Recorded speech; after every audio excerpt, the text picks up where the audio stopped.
اس کو پہلی سی حالت پر پلٹانے کی کوشش کریں گے. لیکن آدمی ملہم تھے، الہام ہوا کرتا تھا، القاء ہوا کرتا تھا. فیصلہ کرنے سے پہلے نبی صلی اللہ علیہ وسلم سے مشورہ کیا. کچھ دل میں تردد پیدا ہوا ہوگا کہ ہمارا ہی صدقہ ہے یہ، اور ہم اب جا رہے ہیں اپنے صدقے کو خریدنے کے لیے. اگرچہ پیسہ دے کے لیں گے، لیکن کیا صدقے کو خریدا جا سکتا ہے اپنے صدقے کو؟ اب میرا اندازہ تھا کہ وہ مال ضائع کر چکا ہے، گھوڑا کو بالکل پلپلا کر چکا ہے، مریل کر چکا ہے، کمزور کر چکا ہے، دبلا کر چکا ہے، تو سستے میں دے گا، تو کیوں نہ ہم لے لیں. تو گئے نبی صلی اللہ علیہ وسلم کے پاس. فارت تو نشتریا، میں نے چاہا کہ اس کو خریدے، اور میرا گمان یہ تھا کہ وہ بیچے گا سستے میں. تو میں نے نبی صلی اللہ علیہ وسلم سے پہلے پوچھ لینا مناسب سمجھا کہ آپ کیا کہتے ہیں، میں خرید سکتا ہوں؟ کہا لا تشتری، مت خریدو اس کو. ولا تعود فی صدقتک، اور اپنے صدقے میں مت پلٹو، یعنی اپنا صدقہ مت پلٹاؤ. کیا مطلب پلٹانے کا؟ آپ تو خرید رہے ہیں. تو آپ یہ سمجھ سکتے ہیں کہ جب وہ دوسرے کے ساتھ ہاتھ سستا بیچ رہا ہے، تو جس نے اس کو ہیبا کیا تھا اگر وہ خریدار کی حیثیت سے آئے گا اور نظر جب چار ہوگی تو مڑوت آ جائے گی کہ انہی کا تو دیا ہوا تھا، انہوں نے ہی تو ہم کو ہیبا کیا تھا، انہوں نے ہی تو ہم پر صدقہ کیا تھا، اور یہ خود آئے ہیں خریدنے کے لیے. تو اگر چلو اس گھوڑے کی قیمت 20,000 روپے بنتی ہے، تو وہ کہے گا کہ آپ کے لیے 15,000. اب آپ کے لیے 15,000 کا مطلب یہ کہ 5,000 روپیہ اس نے آپ کو چھوڑ دیا، گویا کہ اس انداز کا 5,000 روپیہ جو آپ کا صدقہ تھا آپ کی طرف لوٹا، کیونکہ دوسرا تو 20,000 میں لے رہا ہے، مگر چونکہ آپ خریدا ہیں تو آپ کو 15 میں دے رہے ہیں. اس کا مطلب یہ کہ 5,000 روپے کی مالیت صدقے سے جو آپ کا صدقہ ہے اس میں ہم کم کر رہے ہیں. تو اپنا صدقہ 5,000 کی مالیت کا آپ کے پاس لوٹا کہ نہیں لوٹا؟ کہا کہ مت لوٹو، اپنے صدقے کو مت پلٹاؤ، چاہے 1 درہم میں کیوں نہ دے. 100 درہم 50 درہم کی بات تو دور رہی، 1 درہم میں بھی دے دے تو مت لو، کیونکہ وہ تمہارا خود کا صدقہ ہے. ایک اصول یہ نکلا کہ کسی کو بھی آپ صدقہ کرتے ہیں، خیرات کرتے ہیں، لیکن اگر وہ شخص اس سامان کو بیچ رہا ہے بازار میں تو آپ گراں قیمت دے کر کے بھی نہیں لے سکتے. سستی قیمت کو تو چھوڑیے، آپ کو نہیں خریدنا، دوسرا کوئی خریدے. آپ کو اگر وہ سامان ہی خریدنا ہے تو بازار میں کبھی ہے، لیکن متصدق علیہ جس پر آپ نے صدقہ کیا ہے اس سے آپ اپنا سامان خریدیے. کیونکہ نبی صلی اللہ علیہ وسلم فرماتے ہیں کہ جو شخص کسی کو ہیبا کرے اور پھر اس کو پلٹائے، عوض سے یا بے گا عوض سے یا کم قیمت دے کر، جو بھی شکل ہو، ہیبا کو پلٹانے والا ایسا ہے جیسے قے کر کے قے کو چاٹنے والا. لا حول ولا قوت. سوچیے کتنی خراب بات کہی جا رہی ہے.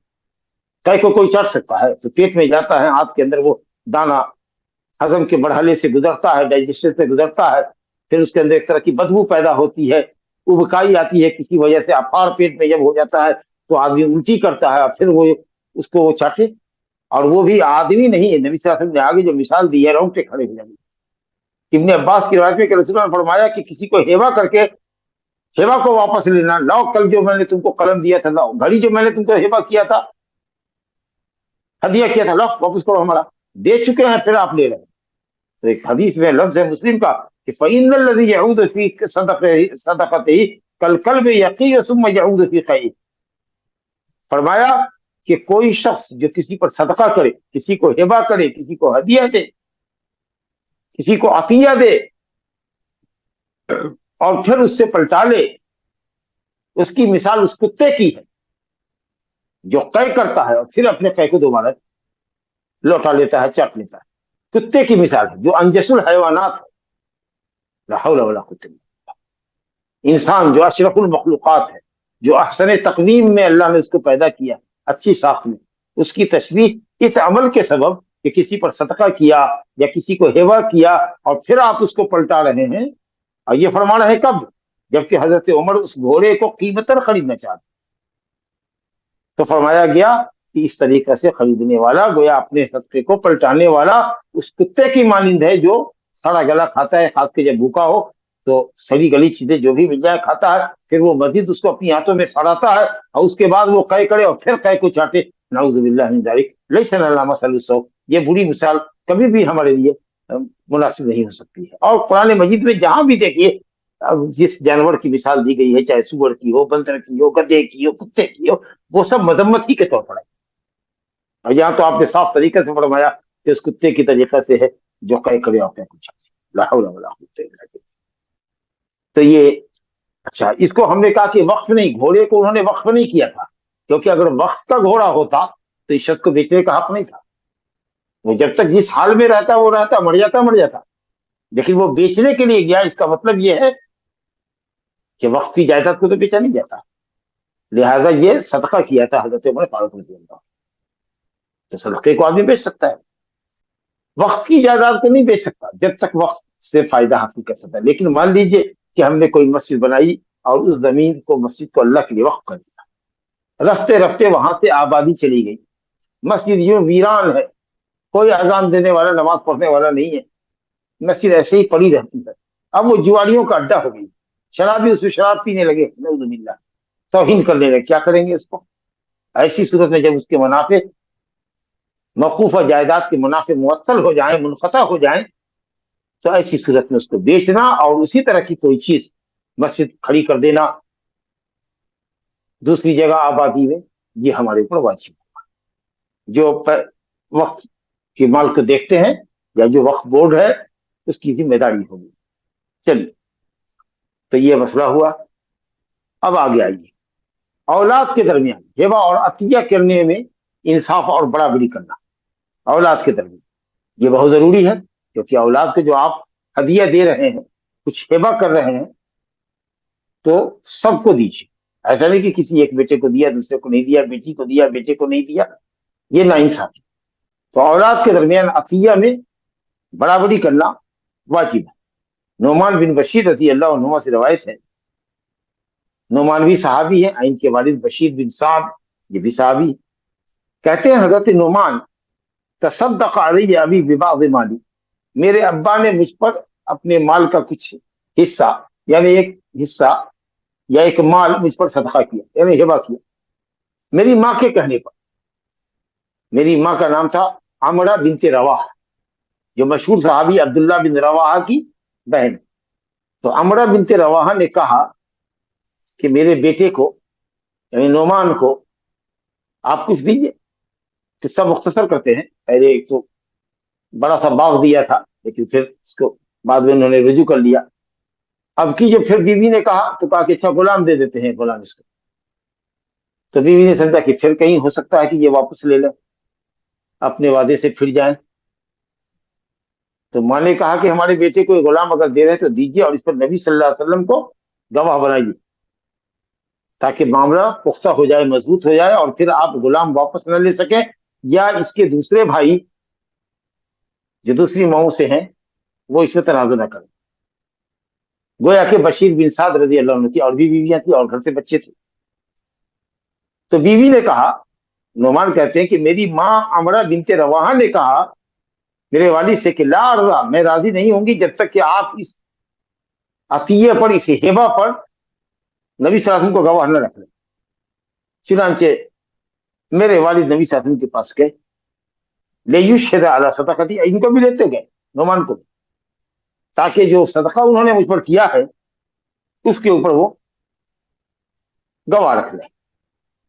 تو نبی صلی اللہ علیہ وسلم نے پوچھا، دیکھیے مفتی کو اور جواب دینے والے کو بہت بیدار بخش ہونا چاہیے. آپ نے پوچھا کہ افعلت ھذا بولدک کلھم، کیا ایسا ہدیہ یا عطیہ تم نے اپنے تمام بچوں کے ساتھ کیا ہے؟ قال لا، نہیں، کسی کو، صرف اسی کو دیا اور کسی بیٹے بیٹی کو نہیں دیا. اب نبی صلی اللہ علیہ وسلم کا تیور دیکھیے. آپ نے کہا اتقوا اللہ، خفگی کا اظہار کر رہے ہیں، اللہ سے لڑو، اللہ سے. واعدلوا فی اولادکم، اپنی اولاد کے معاملے میں انصاف کرو، برابر سے عطیہ اور ہدیہ دو. فرجع ابی، میرے والد لوٹ کے آیا گئے گھر. فرد تلک صدقہ، اور وہ صدقہ جو کیا تھا انہوں نے اس کو پلٹا لیا، کہا کہ نہیں دے، لاؤ واپس لیتے. اور ایک لفظ ہے کہ نبی صلی اللہ علیہ وسلم نے کہا فلا تشہدنی اذن، جب تم نے اپنے تمام بچوں کو نہیں دیا ہے، دیکھیے غلام صرف نعمان کو دیا ہے، تو مجھے اس معاملے پر گواہ مت رکھو. فإنی لا اشہد علی جور، میں ظلم پر گواہ نہیں بنتا. اور مسلم شریف میں ایک لفظ میں ہے کہ فاشہد علی ھذا غیری، میں اس معاملے پر میرے علاوہ کسی کو گواہ بنا سکتے ہو تو گواہ بنا. اس کا کیا مطلب ہے کہ جائز ہے گواہ دوسرے کو بنایا جا سکتا ہے؟ نبی صلی اللہ علیہ وسلم نے گواہ نہیں بننا پسند کیا کراہتن، ارے نہیں بابا، حرمتن نہیں کیا، حرام عمل تھا. اور یہ کہنا کہ جاؤ کسی اور کو تلاش لو، ظاہر ہے کہ کوئی مسلمان ظلم کے اوپر گواہ ہو سکتا ہے. میری تعبیر ہے، یہ شاید آپ یہ کہنا چاہ رہے ہیں، میری تعبیر ہے، میں اس جملے کا میں ذمہ دار ہوں، نبی صلی اللہ علیہ وسلم پر نہیں یہ جملہ بڑھا رہا ہوں، کہ گویا یہ کہنا چاہ رہے ہیں حکم بدہن، اگر غلط ہو معاملہ تو، کہ یہ کہنا چاہ رہے ہیں کہ اگر کوئی بے ایمان ملتا ہے سماج معاشرے میں جو اس ظالمانہ فیصلے پر تمہارے اگر گواہ ہو سکتا ہے، تو جاؤ اسی بے ایمان کو، اسی ظالم کو، جس طریقے سے تم نے اپنے بچوں پر ظلم کیا ہے، اگر گواہ رکھ سکتے ہو تو رکھ لو. میں ظلم پر گواہ نہیں ہو سکتا. یہ سخت نفرت کے اظہار کے طور پر آپ نے پڑھا. لہذا جو فقہا کہتے ہیں کہ اس کا مطلب یہ کہ دوسرے کو گواہ رکھا جا سکتا ہے، حقیقت یہ کہ سیاق و سباق سے ہٹ کر انہوں نے بات کی. یہ بالکل عیب الحرام ہے، برابر انصاف کرنا. اب برابری کا کیا مطلب ہے؟ جمہور فقہا نے کہا کہ عطایا اور ہبہ اور ہدیہ وغیرہ دینے میں برابر کرنا ہوگا، بیٹا بیٹی سب کو ایک وقت. اور امام احمد رحمۃ اللہ علیہ کا مشہور قول یہ ہے کہ بیٹے اور بیٹی کے درمیان وراثت کے طور پر جو اللہ کی تقسیم ہے اس سے اچھی تقسیم کیا ہو سکتی ہے؟ للذکر مثل مذکر کو مؤنث کا دگنا. شیخ اسلام ابن تیمیہ نے بھی اس کو رد قرار دیا. سماحت الشیخ بن باز رحمۃ اللہ علیہ بھی یہی کہہ دیتے کہ ہبہ اور عطایا کے اندر مذکر کو مؤنث کے دگنے کے قاعدے کے مطابق دینا چاہیے. ویسے ظاہری الفاظ جو ہیں جو جمہور فقہا نے کہا ہے کہ عطا اور ہبہ اور ہدیہ کے اندر بیٹا ہو کہ بیٹی ہو سب کے درمیان برابری کرنی چاہیے. هذا وباللہ التوفیق صلی اللہ علیہ نبینا محمد وعلی آلہ وصحبہ اجمعین. نا یہ تو بات تو ہو گئی، لیکن ایک حدیث اور رہ گئی ہے اس باب کے اندر، وہ باب ختم ہو جائے گا، اس کو میں پڑھتا ہوں. ایک حدیث اور ہے، وہ بھی ہبہ ہی کی ایک شکل ہے، لیکن اس کو تعبیر کیا جاتا ہے عمرہ سے. عمرہ، عین میم را یا کھڑی، الف مقصورہ، عمرہ، رقبہ، حبلہ کے وزن پر. تو یہ ایک طریقہ تھا جاہلیت کا، نبی صلی اللہ علیہ وسلم نے اس کو منضبط کیا ہے کہ اگر کوئی شخص کسی کو یہ کہے کہ جاؤ یہ کتاب میں نے تم کو عمر بھر کے لیے دے دی، تو کیا مطلب ہے اس کا؟ اس ہدیے کا یا اس صدقے کا کیا مطلب ہے؟ کہ تم اس کے مالک ہو ہمیشہ ہمیشہ کے لیے، تم بھی اور تمہارے بعد تمہارے بال بچے بھی، یعنی اس میں وراثت سے تقسیم ہوگی. اس سے نبی صلی اللہ علیہ وسلم کہتے تھے کہ سمجھ بوجھ کر کے معاملہ کرو، سوچ سمجھ کر کے معاملہ کرو. اگر کسی کو یہ کہتے ہو اس کا مطلب یہ کہ اس شے کو اپنی ملکیت سے نکال کے دوسرے کی ملکیت میں ہمیشہ ہمیشہ کے لیے دے رہے. تو اگر یہ سمجھتے ہو کہ اگر کہا کہ عمر بھر کے لیے لے لو اور پھر جب چاہیں گے اس کو لوٹا لیں گے تو خام خیالی میں ہوگی. یہ دائمی اور ابدی صدقہ کی طرف اشارہ کر رہا ہے کہ آپ ہبہ کر رہے ہیں یا صدقہ کر رہے ہیں تو ہمیشہ کے لیے کر رہے ہیں. تو اب آپ سمجھ لیجیے کہ آپ اپنے مال کو اپنی ملکیت سے ہمیشہ کے لیے نکال رہے ہیں، تو اپنے مال کو فاسد نہ کرو، سوچ سمجھ کے کرو کہ تم کو ہبہ کرنا ہے کہ نہیں کرنا ہے، ہدیہ کرنا ہے کہ نہیں کرنا ہے، وقف کرنا ہے کہ نہیں کرنا ہے، یہ سمجھ کے کرو. تو اس کی اہل علم نے آسان معاملے کو آسانی سے سمجھنے کے لیے 3 شکل بتاتے ہیں کہ اگر ہبہ کرنے والے نے، وقف کرنے والے نے، عطا کرنے والے نے، عطیہ دینے والے نے، ہبہ کر سب لفظ دیکھیے، اگر یہ کہا کہ امرتک هذه الدار معیشت ولاخذک، اس گھر کو میں نے تم کو عمر بھر کے لیے دیا اور تمہارے بعد تمہارے بال بچوں کا ہوگا، اگر یہ صراحت ہو گئی تو کوئی بات ہی نہیں، بالکل وضاحت ہے. اور اگر یہ کہا کہ میں نے تم کو عمر بھر کے لیے دیا، آگے کچھ نہیں کہا، تمہارے بعد تمہاری اولاد کو ہوگا یا ہمارے پاس آ جائے گا یا ہم نہیں ہوں گے تو ہماری اولاد میں واپس ہوگا، یہ کچھ نہیں کہا امرتک هذه الدار، میں نے یہ گھر ہمیشہ تمہارے عمر بھر کے لیے تم کو دیا. تو بھی جمہور اہل علم نے کہا کہ وہ بھی ہمیشہ ہمیشہ کے لیے معمر کا ہوگا، جس کو عمرہ کیا گیا ہے اس کا ہوگا، اس کے بعد اس کے بال بچوں کا. تیسری شکل یہ ہے کہ یہ کہے امرتک هذه الدار معیشت، میں نے یہ گھر تم کو دیا عمر بھر کے لیے جب تک تم زندہ ہو. فإن مت، اگر تم مر جاتے ہو